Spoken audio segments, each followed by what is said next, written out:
Are you nervous about your child starting school soon, especially if they've been isolated for so long, given everything that's happened in this past year?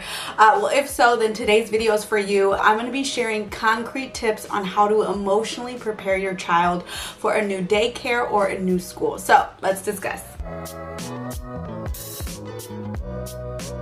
So we are starting a new series on my channel called Ask Dr. Jazz, and here is the question that I received. Hi, I'm looking for advice for transitioning to daycare or an all-day preschool for older kids. I have a toddler age 16 months and a preschool age child age 4.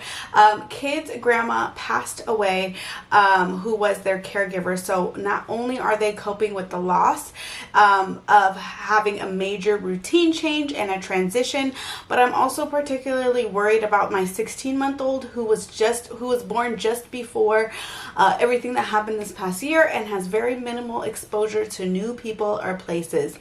Thank you. Okay, so first things first, if you haven't already, Mom, be sure you watch the video that I made a couple months ago on how to discuss death with your young child.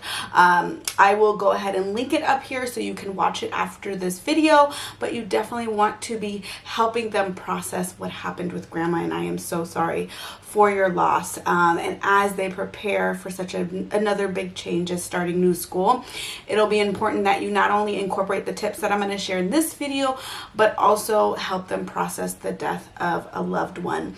So let's get into the tips on how to emotionally prepare your child for a new school or a new daycare center. So first things first, you're going to want to start to plant seeds early on, like now. The minute you have a inkling in you, a plan in place to start your little ones off to school or a new daycare is when you want to start preparing them, and you just want to start planting new seeds. And what that basically means is in everyday conversation, start mentioning that they're going to be starting a new school or a new daycare, that they're going to have a new teacher, they're going to be around new friends, they're going to be in this new environment. Like, you want to start preparing them for that. And I think it's easy to think, oh wait, well, we don't have everything figured out yet, we don't know what school, we don't know this, we don't know that. That's okay. You don't need to have all of it figured out in order to start planting seeds, because basically what you're doing is you're starting the early process of preparing your child that a change is going to come. And you can be honest, we don't know yet. I want you to be involved in this process of finding a new school, finding a new teacher. So I'm going to bring you along if it is possible to bring them along. I would suggest that and let them know that this is just the plan, and that I'm going to keep you updated every step of the way. You're actually going to be involved in the process as much as is feasible. Basically, the seed that you're planting overall is that school is this fun place that they're going to play with new toys, play with new friends. They're going to have a teacher that's going to teach them all this amazing things. And it's basically overall going to be a very fun place. That's ultimately what you want to plant, what seed you want to plant in their mind, and then invite them to ask any questions that they might have. Again, you might not know all of the answers, but it's still very important to get that conversation started. Tip number 2 is to start to teach them how to get their needs met. This is really important because in school, they're going to need to know how to communicate, especially if you have an early talker, of course. If they're a baby, they're not going to have this skill. But as soon as your child can start to talk, then you want to teach them very easy terms like space, please, no, thank you, I don't like that, right? I'm going to go get help. I'm not done playing with this. I'll let you know when I'm done. May I have a turn, please? So basically what you're teaching them is concrete things that they can say when they need certain needs met in the new school or the daycare setting. Now, if you have a pre-verbal child, you may teach them a little bit of sign language.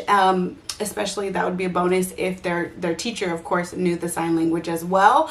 But for those early talkers, especially is who I'm talking about, you want to get them familiar with things that they can say so that they're not, lashing out, using their body to communicate what they need. Tip number 3 is to allow them to tour their new school and meet their new teacher if possible, and as soon as possible, if it is possible. If it's not possible, then what you can do is go on their school's website, look around, show them the pictures, tell them a little bit more about the school. You can also drive to the school, let them kind of get familiar with the route that you guys are going to be taking, what the school looks like. I mean, whatever you can do as soon as you know what school they're going to be going to familiarize them with their new environment, the better.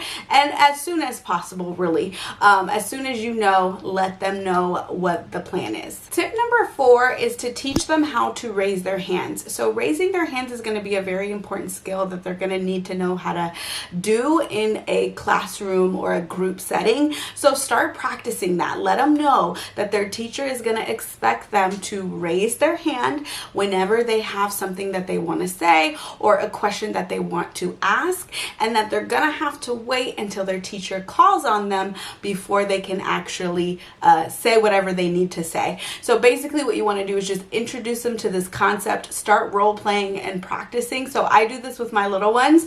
I've started to teach my 3 and 4-year-old how to raise their hand, especially if we're in a group conversation and they're, interrupting each other, getting excited, which is totally fine.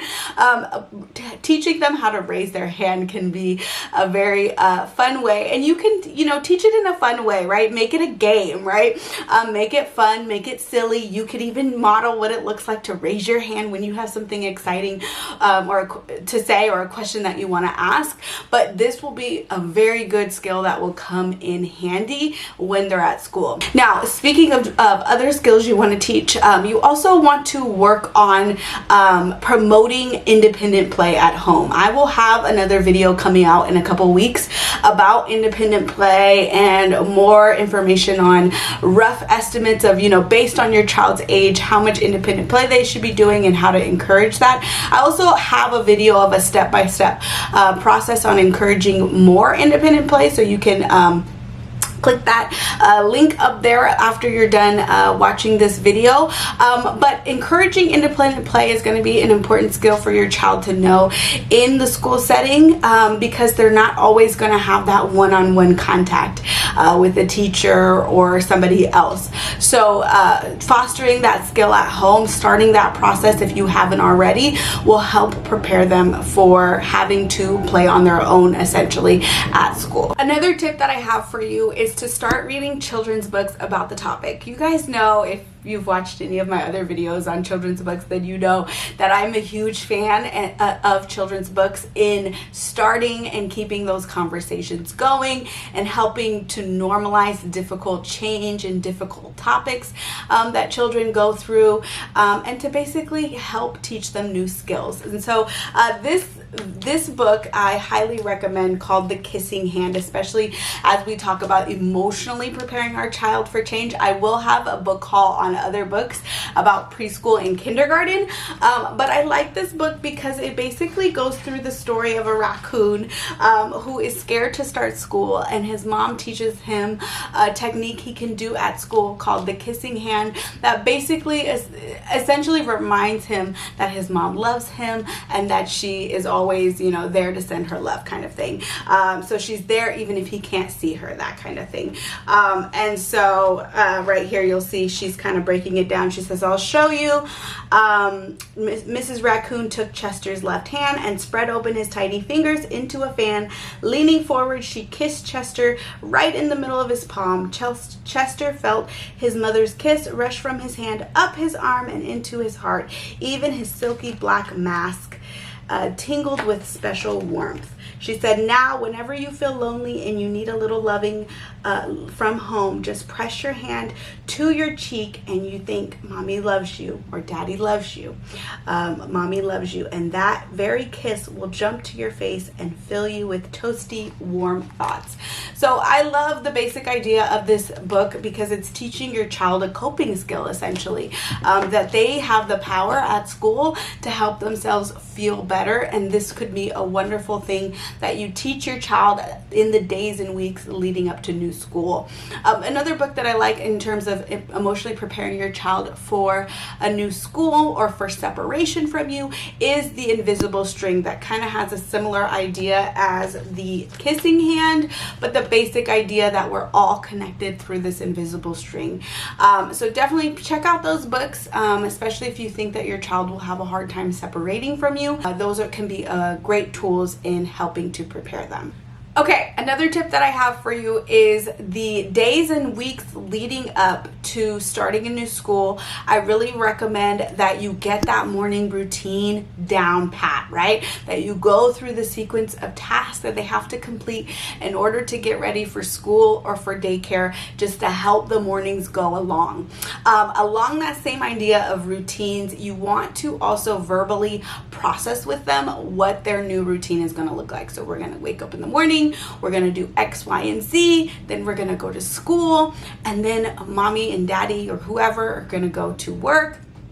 And then we're going to pick you up after, if you know kind of the general schedule of school, you can say, you know, after, I don't know, story time or after lunch, then we pick you up, kind of give them a concrete marker of when to expect if you know. Now, if you're not sure, or every day might be a little bit different, then you don't want to do this. But if you have a sense of, okay, well, every day at 3, I am going to be picking you up, or every day at 12, or whatever it is, then you can give them like a marker or something that happens in their routine at school, so that they know, okay, after circle time or after lunch or after whatever, then I can expect mommy or daddy. That can help them kind of prepare.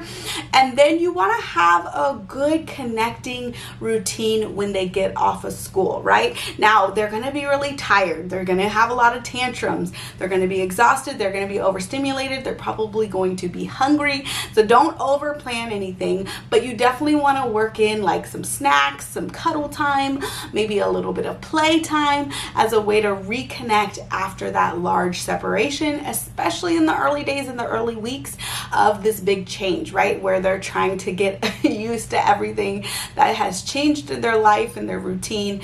You want to definitely build in some reconnection after the separation. And I would say also too, before the separation, but I feel like that's a video for another day.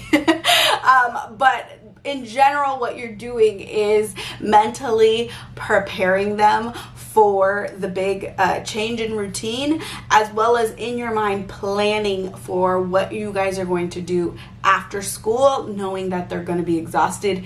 Tantrums are more likely after school, and so expect them, and what you'll want to do is work towards getting those needs met after they get home from school. Okay, the other thing that you want to do leading up to starting school or daycare is to start to teach them new life skills, like how to push down and pull up their pants, wipe their bottoms, get their shoes on, those kind of things that they're going to need to do at school or right before they start school to help them with that transition.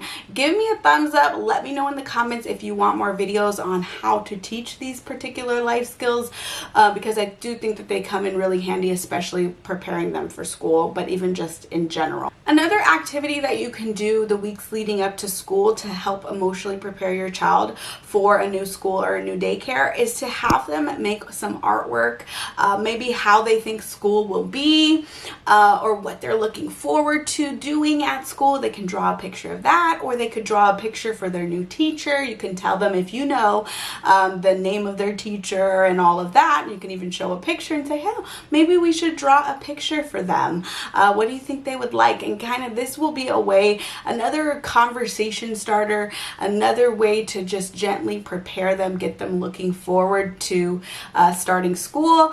And the last tip that I have for you is to get them involved in whatever you need to do to prepare them for school. So whether that's going out and buying a new lunchbox, get them involved in that, have them pick it out. Whether it's going to go buy new school outfits and clothes or new shoes, get them involved in that, get them picking those things out. And what you can do if you're like, okay, well, I still want some control over this, I don't want them to pick out everything, because what what if they pick out the wrong color or whatever, right? What you do is just narrow it down, have them pick between two things that you're totally okay with, and that will help them feel more in control, feel more involved in the process, as well as just emotionally prepared for what's to come ahead, and also looking forward to it, right? Oh, I get my new backpack with my new school supplies, my new outfits. Like, that's really exciting. I remember as a kid being so excited for those things, and so that can be a great way to get them looking forward to it.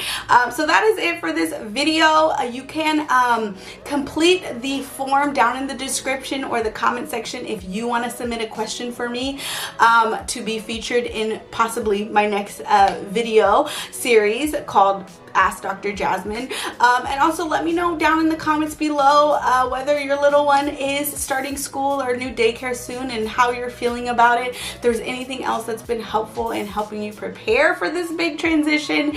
And also be on the lookout for my next video, which will be a book haul on how to help your child prepare for starting a new school. So I'll be sharing some of my favorites. So make sure you're subscribed to this channel so you don't miss out on that video. If it is uploaded, I'll go ahead and link it in the description so you have it for reference. All right, that's it for this video. I will see you in the next one. Don't forget to rate, comment, and subscribe. And yeah, I think that's it. I'll see you in the next one. Bye.